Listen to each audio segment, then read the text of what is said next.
শবে কদরের নামাজ কয় রাকাত এবং কিভাবে পড়তে হবে?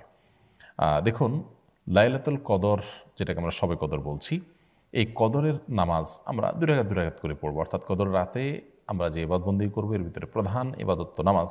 তো সেই নামাজটা ২ রাকাত ২ রাকাত করে পড়ব। হতে পারে সেটা যে কোনো ছোটো ছোটো সূরা দিয়ে কিংবা বড় কোনো সূরা দিয়ে। আপনার যদি বড় সূরা মুখস্থ থাকে তো বড় সূরা দিয়ে করলেন, ছোটো সূরা দিয়ে মুখস্থ হলে একটা সূরা কয়েকবার করে পড়লেন। তবে লক্ষ্য রাখতে হবে এই নামাজগুলো যেন অনেক লম্বা সময় ধরে হয়, ধীরস্থিরতার সাথে হয়। রুকু হবে অনেক দীর্ঘ, রুকু থেকে সুন্দর করে সোজা হয়ে উঠে টানটান হয়ে দাঁড়িয়ে অপেক্ষা করবেন একটু।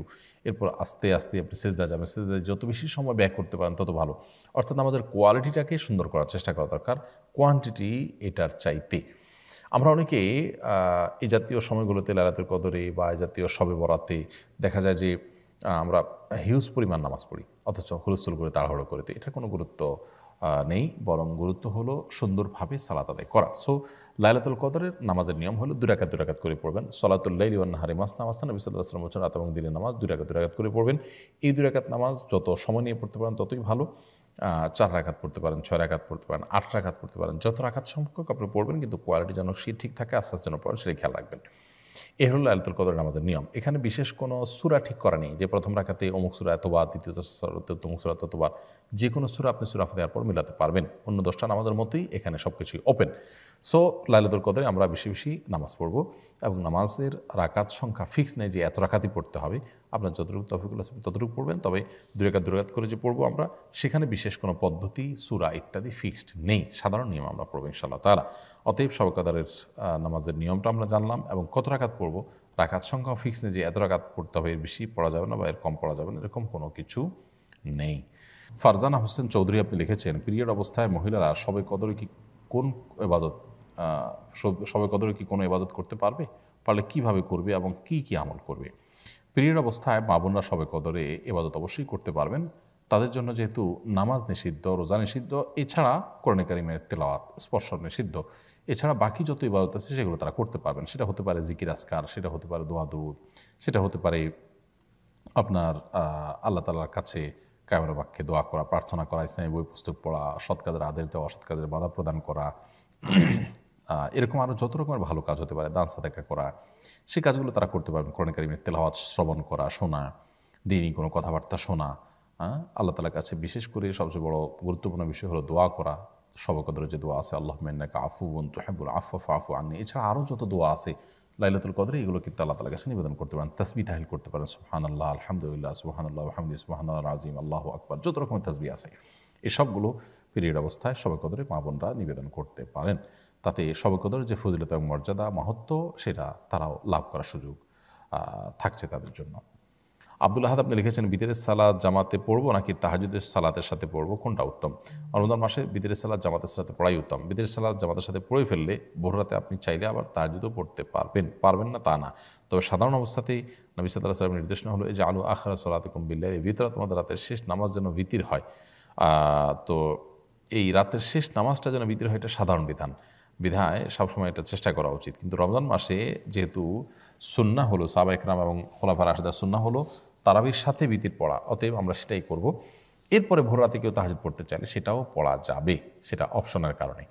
অর্থাৎ এটি মূল বিধান নয়, তবে যেহেতু রমজান মাসে আমরা তারাবি পড়ার পর, ভিতির পড়ার পর আবার সুযোগ থাকছে ভোর রাতে তাহাজ্জুদ পড়া, সেটা আমরা চাইলে করতে পারি। আরিফুর রহমান লিখেছেন, ২৭ রমজানের কি বিশেষ কোনো ফজিলত আছে? ২৭ রমাদানকে আমাদের দেশে মানুষ শবে কদর বলে, সেজন্য এটাকে এত গুরুত্বের সাথে আমাদের দেশে উদযাপন করা হয়। যদিও নবী করিম সাল্লাল্লাহু আলাইহি ওয়াসাল্লাম লাইলাতুল কদর সম্পর্কে, শবে কদর সম্পর্কে বলেছেন, তাহারু লাইলাতুল কদর ফিল ভিতরি মিনাল আশরিল আওয়াখির মিন রমাদান, রমজানের শেষ দশকের বেজোড় রাতগুলোতে বিশেষভাবে তোমরা লাইলাতুল কদর তালাশ করো। তো তিনি নির্দিষ্ট কোনো রাতের কথা বলে দেননি। সো ২৭ তারিখকেই একমাত্র হলফ করে লাইলাতুল কদর বলাটা, এটা আমাদের ভুল। তবে এটা ঠিক, এটা সম্ভাব্য, জোরালো সম্ভাব্য একটা লাইলাতুল কদরের রাত। কারণ হলো নবী সাল্লাল্লাহু আলাইহি ওয়াসাল্লাম রমজানের শেষ দশকের প্রত্যেকটা রাতে ইবাদতবন্দি করার পাশাপাশি বেজোড় রাতগুলোতে বিশেষ ইবাদতবন্দি করতেন। আর ২৭তম রজনীকে লাইলাতুল কদর হওয়ার সম্ভাবনা বিভিন্ন বর্ণার আলোকে বোঝানো হয়েছে। এই কারণে শুধু লাইলাতুল কদর ২৭তম রজনীকেই লাইলাতুল কদর বা শবে কদর না বলে আমরা সম্ভাব্য এবং জোরালো সম্ভাব্য শবে কদরের রাত বা শবে কদর হিসাবে বলতে পারি আপনার ২৭তম রজনীকে। এমনি রাসেল রানা আপনি লিখেছেন, ইমামের পেছনে নামাজ আদায়ের সময় ইমাম যে তাকবির দিবেন মুক্তাদিদেরও কি সেই তাকবিরগুলো দিতে হবে?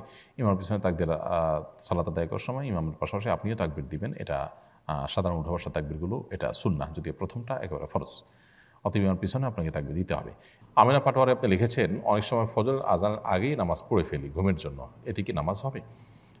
বোন আমিনা, ফজরের ওয়াক্ত হওয়ার আগেই যদি আপনি নামাজ পড়ে ফেলেন তাহলে নামাজ হবে না।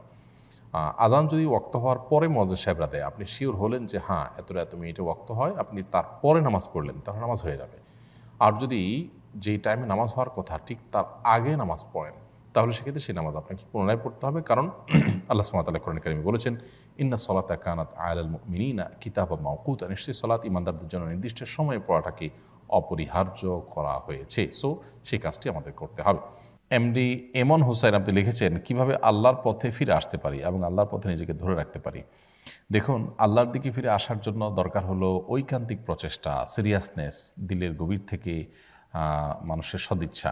আল্লাহ সুবহানাহু ওয়া তাআলা বলেছেন, ওয়াল্লাযীনা জাহাদু ফিনা লানাহদিয়ান্নাহুম সুবুলানা, যারা আমার পথে আসার জন্য আপ্রাণ চেষ্টায় রত থাকে, আল্লাহ বলেছেন তাদেরকে অবশ্যই আমি আমার পথে আসার বহুমুখী পথ দেখিয়ে দিব। এই জন্য আল্লাহর পথে আসার জন্য সিরিয়াসনেস থাকা দরকার, সর্বোচ্চ চেষ্টা থাকা দরকার, এবং সেই সাথে আল্লাহ সুবহানাহু ওয়া তাআলার কাছে দোয়া, পরিপূর্ণ মনোনিবেশ এবং আল্লাহর কাছে আমাদের প্রার্থনা করা উচিত। তাহলে ইনশাআল্লাহ দিনের পথে ফিরে আসা সহজ হবে।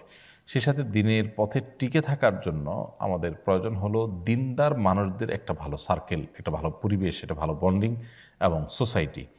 এটা যদি আমরা মেনটেন করতে পারি তাহলে দিনের উপর টিকে থাকার তুলনামূলক সহজ হয়। সেই সাথে আল্লাহ তাআলার কাছে আমরা দোয়া করবো, আল্লাহুম্মা ইয়া মুকাল্লিবাল কুলুব, হে অন্তর পরিবর্তনকারী, সাব্বিত কলবি আলা দীনিকা ওয়া তাআতিকা, আপনার দ্বীনের উপর, আপনার আনুগত্যের উপর আমার অন্তরকে আপনি স্থির করে দিন, টিকিয়ে দিন, আমি যেন এটার উপর টিকে থাকতে পারি। সেজন্য আল্লাহ তার কাছে দোয়া করব।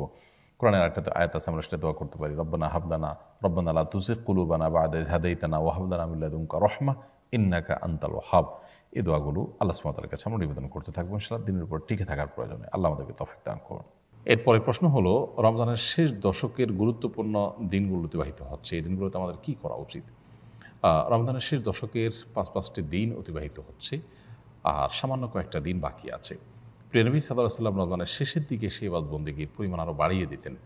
বিশেষ করে রমজানের শেষ দশকের প্রত্যেকটা দিন এবং প্রত্যেকটা রাত তার কাছে খুবই গুরুত্বপূর্ণ ছিল। কানা ইয়াজতাহিদু ফীহি মা লা ইয়াজতাহিদু ফী গায়রি, তিনি এই দশকে ইবাদত বন্দেগীর জন্য যত বেশি চেষ্টা এবং সাধনা করতেন, অন্য কোনো সময় ইবাদত বন্দেগীর জন্য এত সাধনা, এত চেষ্টা, এত পরিশ্রম তিনি করতেন না।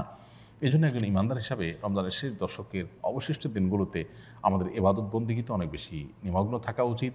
প্রিয় নবী সাল্লাল্লাহু আলাইহি ওয়াসাল্লাম রাত জুড়ে ইবাদত বন্দেগী করতেন, রাত জুড়ে জেগে থাকতেন রাত জুড়ে, এবং পরিবার লোকদেরকে জাগিয়ে তুলতেন, রমজানের শেষ দশকে ইতিকাফ করতেন, এবং তিনি এই দশকে যে পরিমাণ ইবাদত করতেন তার জীবনে অন্য কোনো সময় করতেন না। তো প্রিয় নবী সাল্লাল্লাহু আলাইহি ওয়াসাল্লামের এই আমলটা আমাদের মধ্যে থাকা উচিত। বিধায় অবশিষ্ট সময়গুলোকে আমাদের কাজে লাগানো দরকার। ঈদের কেনাকাটা কিংবা গ্রামে যাওয়ার ব্যস্ততা যেন আমাদের রমজানের শেষ মুহূর্তের ইবাদত বন্দেগী থেকে আমাদেরকে দূরে সরিয়ে না দেয়। আমরা অনেকেই খুব দুর্ভাগ্যজনকভাবে রমজানের শেষের দিনগুলোকে আমরা নষ্ট করে ফেলি, অথচ এই দিনগুলোর গুরুত্ব আরও বেশি এবং মর্যাদা আরও অনেক বেশি। লাইলাতুল কদর এই দশকের মধ্যেই রয়েছে। সো এই দশককে আমরা সর্বোচ্চ ইবাদতের মধ্যে কাটাবার চেষ্টা করি। আল্লাহ আমাদের সবাইকে সেই তৌফিক দান করুন। আস-সুন্নাহ ফাউন্ডেশন, উম্মার স্বার্থে সুন্নাহর সাথে।